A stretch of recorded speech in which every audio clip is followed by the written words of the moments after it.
السلام علیکم ورحمۃ اللہ وبرکاتہ۔ اعوذ باللہ السمیع العلیم من الشیطان الرجیم من ہمزہ ونفخہ ونفثہ۔ بسم اللہ الرحمن الرحیم۔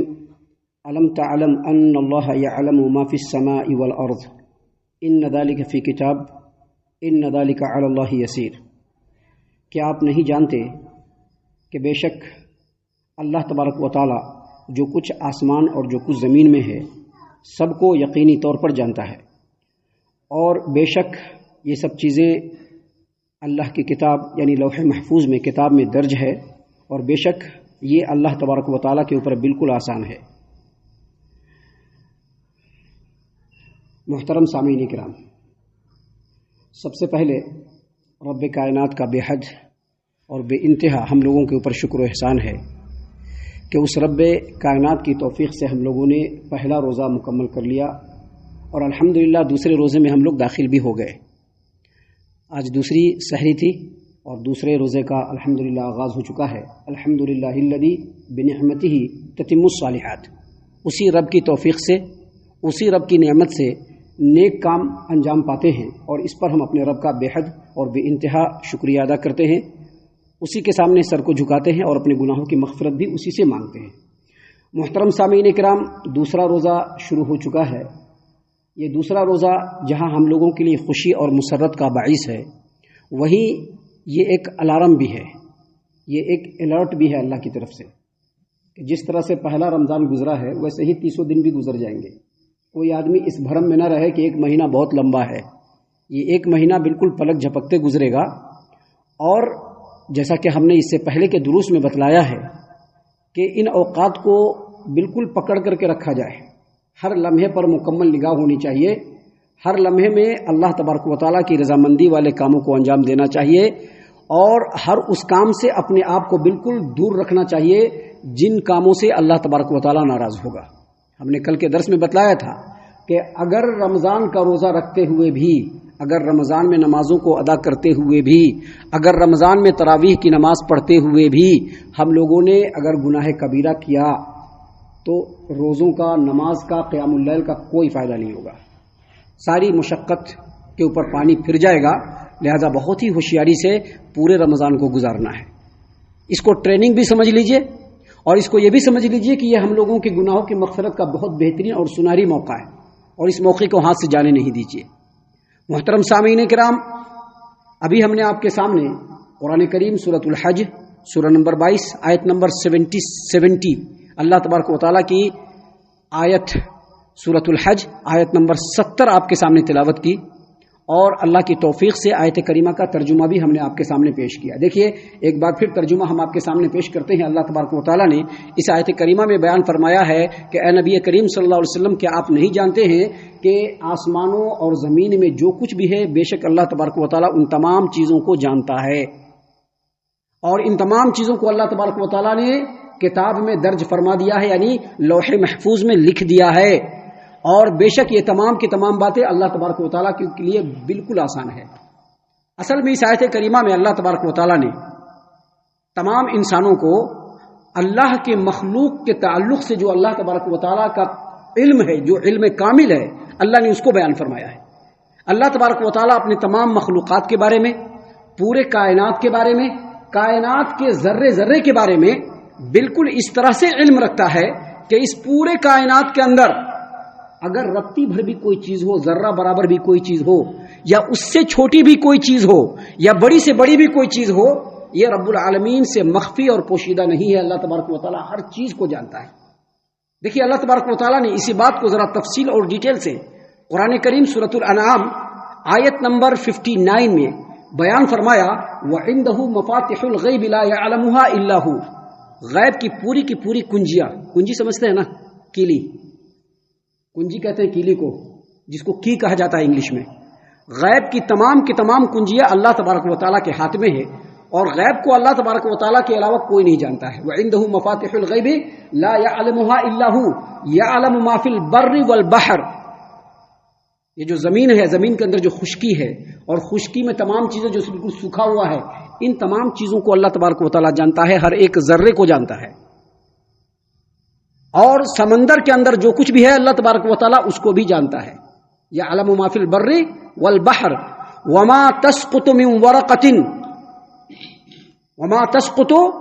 ورقۃ الا یعلمها. یہ جو جھاڑ ہے دنیا میں، ابھی تو ہمارے سامنے ایک جھاڑ دکھتا ہے، یا ہم اپنے وسعت کے مطابق جتنے جگہ پہ گھومیں گے اتنا جھاڑ ہم کو دکھے گا، لیکن دنیا میں کتنے جھاڑ ہیں، کتنے پیڑ ہیں، کتنے پودے ہیں، ان تمام پودوں سے ایک پتا بھی اگر گرتا ہے تو اللہ تبارک و تعالی اس کو بھی جانتا ہے. ولا حبۃ فی ظلمات الارض.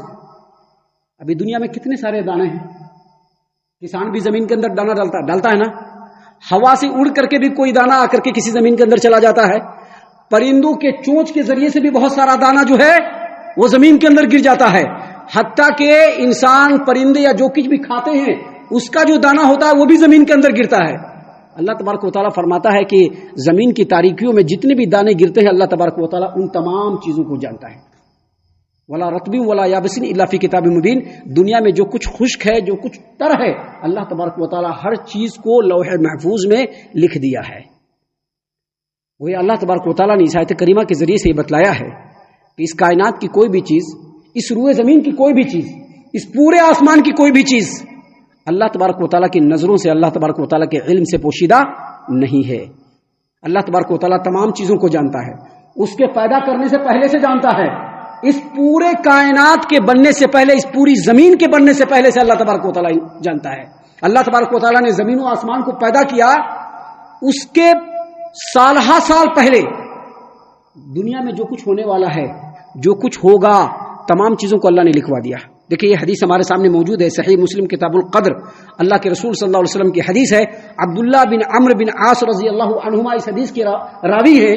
وہ کہتے ہیں کہ نبی کریم صلی اللہ علیہ وسلم نے فرمایا، اللہ تبارک و تعالی نے تمام مخلوقات کی تقدیر کو آسمانوں اور زمین کے پیدا فرمانے سے 50,000 سال پہلے، 1-2 سال نہیں، ہم لوگوں کی زندگی تو 50 سال کی، 60 سال کی، 70 سال کی، 80 سال کی، 90 سال کی، یا ہم سے پہلے لوگوں کی جو زندگیاں ہیں وہ 100 سال، 200 سال، 300 سال اور 900 سال کی. لیکن آسمانوں اور زمین کے اور ان کے درمیان جو جتنی بھی چیزیں، ان تمام چیزوں کو بنانے سے 50,000 سال پہلے اللہ تبارک و تعالیٰ نے مخلوق کی تمام چیزوں کو لکھ دیا. کیا ہوگا، کیسے ہوگا، کس طرح سے ہوگا، کہاں پر ذرہ ہوگا، کہاں پر، ہم تو بیان نہیں کر سکتے کیونکہ ہماری وہ حیثیت نہیں ہے، ہم بیان نہیں کر سکتے ہیں. لیکن اللہ نے یہاں پر بیان فرما دیا، نبی کریم صلی اللہ علیہ وسلم نے فرما دیا کہ آسمانوں اور زمین کے پیدا کرنے سے 50,000 سال پہلے اللہ تبارک و تعالیٰ نے مخلوق کی تقدیر کو لکھ دیا کہ دنیا میں کیا ہوگا، کون پیدا ہوگا، کیسے پیدا ہوگا، کیا کیا کرے گا، کیا کیا سوچے گا، کس کس طرح سے رہے گا. اللہ تبارک و تعالیٰ نے ان تمام چیزوں کو اپنے علم کامل کے ذریعے سے لکھ دیا ہے. کہاں لکھ دیا؟ لوح محفوظ کے اندر. محترم سامعین کرام، ایک اور حدیث ہے جس کو اصحاب السنن نے صحابہ کرام کی ایک جماعت سے نقل کیا ہے کہ نبی کریم صلی اللہ علیہ وسلم نے فرمایا کہ اس روئے زمین پر اللہ تبارک و تعالیٰ نے سب سے پہلے قلم کو پیدا کیا. اس کائنات میں اس پورے کائنات میں، اس پوری دنیا میں اللہ تبارک و تعالیٰ نے سب سے پہلے کس چیز کو پیدا کیا؟ قلم کو پیدا کیا. اور قلم کو پیدا کرنے کے بعد کہا لکھو. قلم کو حکم دیا کہ لکھو. قلم نے کہا کیا لکھوں؟ کہا کہ لکھو. رب حکم دے رہا ہے. قلم نے فوراً لکھنا شروع کیا اور پورے دنیا کے بارے میں، زمین کے بارے میں، آسمانوں کے بارے میں، مخلوقات کے بارے میں، ہر ایک چیز کے بارے میں اللہ تبارک و تعالیٰ کے حکم سے قلم نے پوری چیز اسی وقت اتار دیا، اور وہ چیز اللہ تبارک و تعالیٰ کے پاس محفوظ ہے لوح محفوظ کے اندر. سامعین کرام، یہاں پر ان باتوں کے ذریعے سے اللہ تبارک و تعالیٰ یہ بتلانا چاہتا ہے. دیکھیے اللہ نے کیا فرمایا، پھر سے سنیے. اللہ نے فرمایا الم تعلم ان اللہ یعلم ما فی السماء والارض. کیا آپ نہیں جانتے ہیں کہ بے شک آسمان اور زمین میں جو کچھ ہے اللہ تبارک و تعالیٰ ان تمام چیزوں کو جانتا ہے. ان ذالک فی کتاب. یہ تمام باتیں کتاب میں درج ہیں، یعنی لوح محفوظ میں درج ہے. اس کا مطلب کیا ہے؟ اس کا مطلب پچھلی آیت کریمہ سے. کل کے درس کے اوپر غور کیجیے. کل کے درس میں ہم نے یہ بتلایا تھا کہ اللہ تبارک و تعالیٰ نے بیان فرمایا ہے کہ جتنے بھی انبیاء آئے، تمام انبیاء کے اوپر اللہ تبارک و تعالیٰ نے ان کی امت کے لیے شریعت نازل فرمایا. موسیٰ کے اوپر توریت نازل فرمایا، اس کے اندر ایک شریعت ہے جو عبادت کرنے کے الگ طریقے ہیں.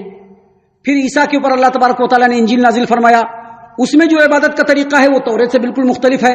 اور اخیر میں اللہ تبارک و تعالیٰ نے محمد عربی صلی اللہ علیہ وسلم کو نبی بنایا، اور پھر نبی کریم صلی اللہ علیہ وسلم پر اس قرآن کریم کو نازل فرمایا جو پچھلی تمام کتابوں کی باتوں کو، شریعت کو کیا کیا؟ منسوخ کر دیا۔ اب ماننا کس کو ہے؟ قرآن کریم کو ماننا ہے نا، یا ہم کو ماننا ہے، یا کسی عالم کو ماننا ہے؟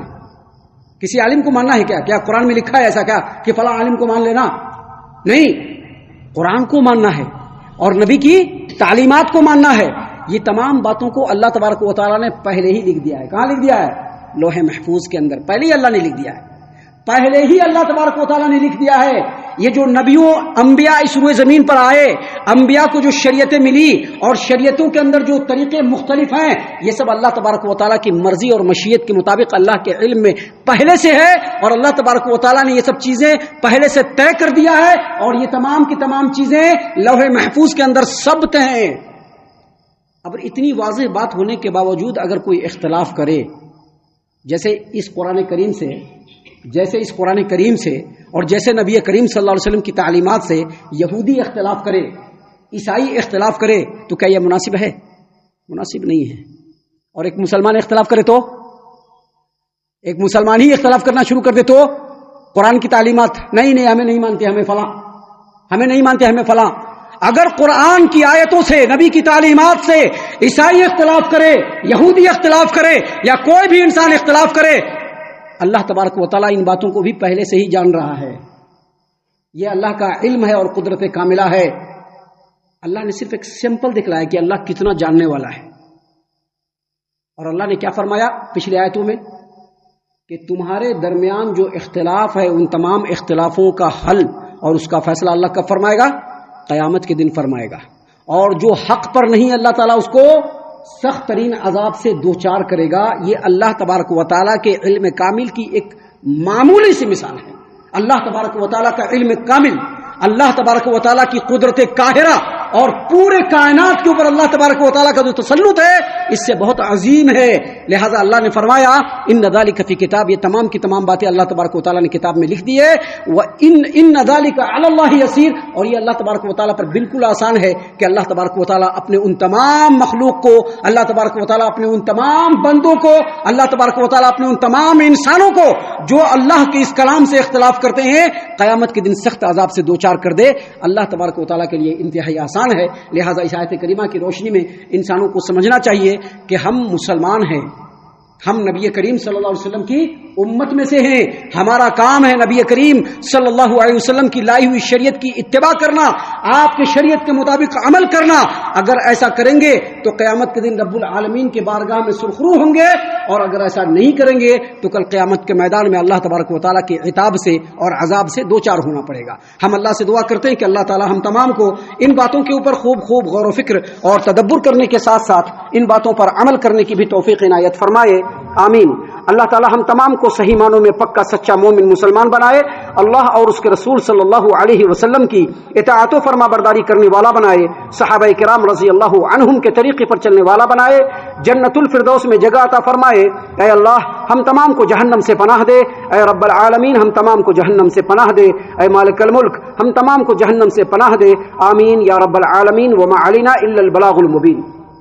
تبارك الذي نزل الفرقان على عبده ليكون للعالمين نذيرا